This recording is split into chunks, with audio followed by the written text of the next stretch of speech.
Welcome back to the Florida Relocation Guide YouTube channel. My name is Adam Hancock, and today we're discussing who is right, the Federal Reserve or real estate investors. Wall Street is currently very clearly hedging against many contradictory statements being made by Fed speakers. I want to hop in and discuss all of this, so hopefully I can, one, pique your curiosity so you can draw your own conclusions, but two, and more importantly, hopefully better equip you to fall on the correct side of this very, very important issue. So over the last couple of days, there's been a kind of standoff between the Federal Reserve and Wall Street opinions, almost like a staring contest, where the Fed on one side is saying, we're not only going to not lower interest rates this year, we're actually heading a bit up, trending towards the end of the year, right? No chance of lowering. Where Manhattan's Financial Row is saying, I don't think so. The recession, we don't think is going to be this long-term thing. There's a lot of things that are going to prevent that. We're not only going to balance here in Q1 and Q2, but towards the end of the year, we're heading down.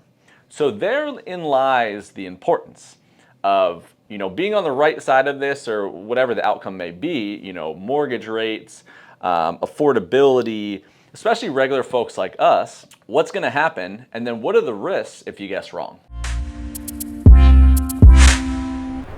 So the first major key here is inflation. So on the Wall Street and real estate investment side, they feel like, and I've talked about this in the past, that the interest rate spikes so fast, with the crazy market, historic rate increase in a short amount of months, that actually was a gut punch to inflation. So that did like a long period of time worth of damage, for lack of better words, to the actual inflation rate to basically make a lot of this craziness subside. So there shouldn't be a lot of reason to continue to increase if that's already happened.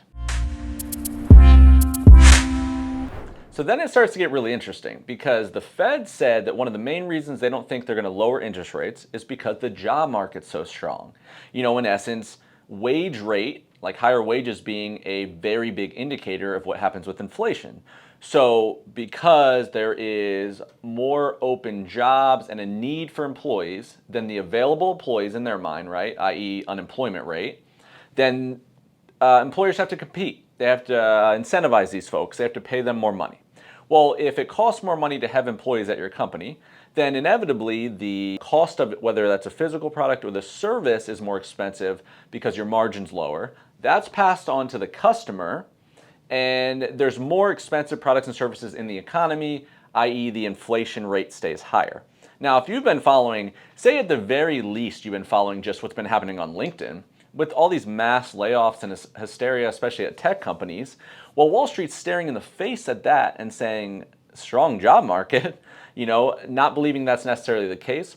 So Wall Street really is hedging that when and if the Fed realizes this is the truth, then there is no way that they continue to raise interest rates because they're going to need to do something to circumvent a recession. Some interest rate strategists have also recently come out and said, normal items that would put the Fed in check and maybe take them off of this interest rate increase train, if you will, might take a little bit longer this time around. We've obviously had a lot of volatility and uncertainty over the last 3 years. And right now they're so bearish on the fact that it's not heading that direction that we might need a pretty big decrease in inflation and increase in unemployment at the same time to get their head around actually adopting the fact that this is here to stay and we're going to need to do something to spur the economy. So just for a little bit more numbers context, people on the Fed side believe that the short-term rate is going to hit upper fours and eventually get to about a 5.25. So we're going to get a quarter point over. Where on contrast, Wall Street and the real estate investment side believes that the max we're going to hit on short term is 5, and probably even below that, because the more that the Fed promises, and this is why they're so bullish right now, the Wall Street side, the more that the Fed promises they're going to increase these rates. And in these meetings and these announcements, they actually shoot below that target, which is a good thing for us regular people. Then that's going to get kicked down the road further and further and further. It's going to water down increases. Eventually, it's going to halt, and it's going to swing the other direction. And obviously, if the short-term rate sits in this, then it's going to be a little bit worse for normal mortgage rates, business borrowing rates, stuff like that. But the more that they push that out, the better for the consumer. So now that leaves us with some really important questions to ask, or at least think about to see, what side you fall on and how much it even matters. And I think these are real tipping point items that you got to dive into.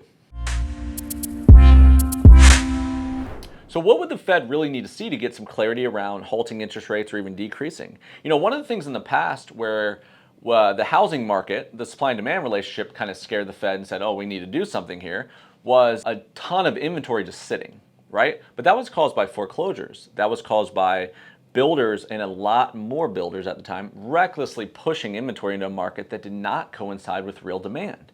Well, look at, 4 years ago people bought, or even 3 years ago people bought at some of the lowest interest rates in history. And then they also bought at a cost of a home where we didn't have the huge increase in 30, 40% price increases setting a new foundation. So the most affordable in history at one of the cheapest costs in the last 3 years. And now they sit with that position they're in, right? They're kind of locked in and maybe even feel trapped because if they liquidate, the alternative is so much less attractive. So that alone should prevent a lot of supply coming into the market. Then take home builders. They used to build these homes at 7 months, 6 months, normal homes, like semi-custom construction.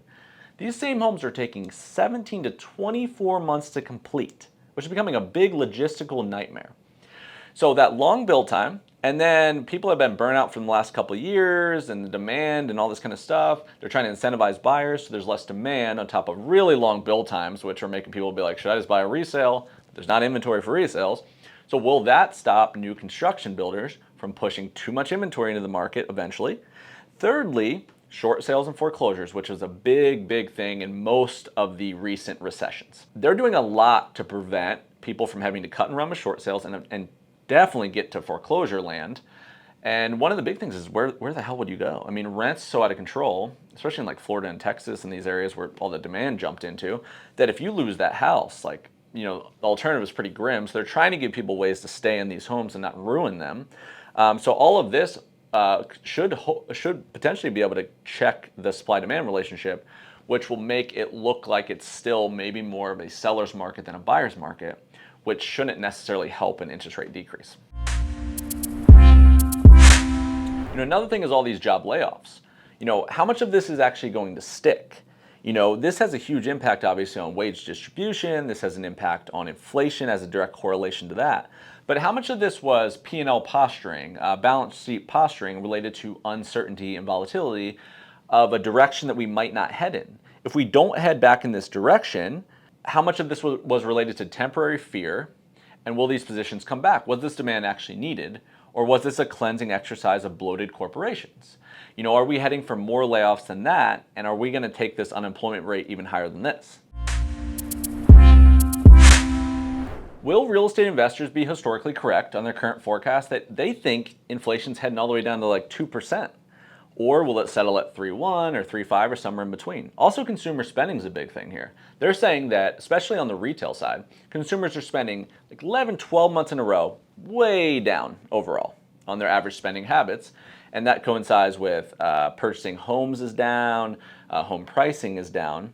But what are you comparing against, right? Because if you've had a recent term during the COVID times, we had more people on the internet than ever in history. We had stimulus, we had people sitting at home and spending, we had tons of volatility, we had a housing market obviously we've never seen before. And if you're comparing that against what is now, then is now normal, and your comparable period is not apples for apples, or is this an actual indicator that people are tightening their belts? Obviously there's a lot going on here, and I don't think that it's possible to predict it, nor should someone really try. I do think it's important to have it on the forefront of your mind. But what I think we really need is we need some sort of constant. I don't know when that will happen, but we need some sort of constant, some sort of foundational level. Because the fact of the matter is that all these relationships, when you have two sides, whether that's Wall Street or the Fed, or you're balancing things, supply and demand, a lot of what causes the guessing and the variety is unnatural movements, and a lot of it's fear. And, like Florida's a great example of, right, like, Sarasota versus Tampa versus Ocala, parts of Texas are the same way, is that people do suffer lifestyle reasons and that, don't necessarily make economic sense, or it might be a secondary thing. And people act on fear, they act on perceived urgency. And it's really hard to guess what's going to happen next if that's been the state we've lived in for 3 straight years, where normally it's little blips in the radar that have ebbs and flows, where people are trying to make big indicator guesses off of a period of time that have never existed, where potentially this next year is going to be a lot more normal, a lot more like 2016, 2017 kind of realm, where we could start to build another foundation to potentially properly forecast. One thing as I digress here that I do feel strong about is I could totally see a line of sight where it's going to be hard for supply of homes to get really out of control. I mean, I think that equity and lock-in theory is very real. There's enough demand coming into attractive areas that it kind of eats up what is good. It's just because if people are coming from New York and California and these areas, perspective to coming south is still really attractive. So, I mean, it's not unlimited non-smart economics decisions in the current market, but if it's priced right and stuff, people still want to do it because there's enough people competing. It doesn't need to be 500,000, but there's enough. And what will be really interesting here is home builders. Home builders, I feel like, are still pretty arrogant, honestly. I mean, I work a lot in new construction, and I feel like because they sold 3 years worth of homes in a year, their bravado, I feel like, is a little tone deaf. It bled further than most other things that corrected already in the market, is when you talk to them, you're like, this isn't March 2021 right now. And I don't know how long it's going to take for that to bleed out. So it's potentially that the home builders are going to push more inventory into the market. You could get some deals on incentives and that kind of thing if they still want to ride this train. But it'll be interesting to see what happens there. And what I could see a lot of folks also doing is, regardless of how expensive rent is, I could see them still wanting to do that just to give themselves a buffer, right? There's a lot of people that are high income earners, especially on W-2, high income earners monthly. Without that big cash influx it would require to purchase something, and feeling like they're locking into an interest rate that they don't want to have to like refi later, then even if they're paying $1,000 more a month, a lot of people would take that route just knowing they could exit in a year. So I'm seeing a lot of build to rent investors kind of doing that thing as well. But all in all, it should be really, really interesting, I think, here in mid 2023 especially. So I hope this gave you some food for thought. All right, my friends, that is a wrap on this video. Hope you enjoyed it. If you did, please consider subscribing and liking. That helps us out. If you would like any real estate assistance in Florida, Southwest Florida, the whole state really, please consider reaching out and using our group. We would love to assist. Very, very economics focused team, as you can see here. And finally, our website, the sunshinestateco.com. I'll put the URL everywhere. Free tools, resources, analytical guides, MLS searches, a lot of ways to get involved in there. So please check that out before you go, and we'll see you on the next one.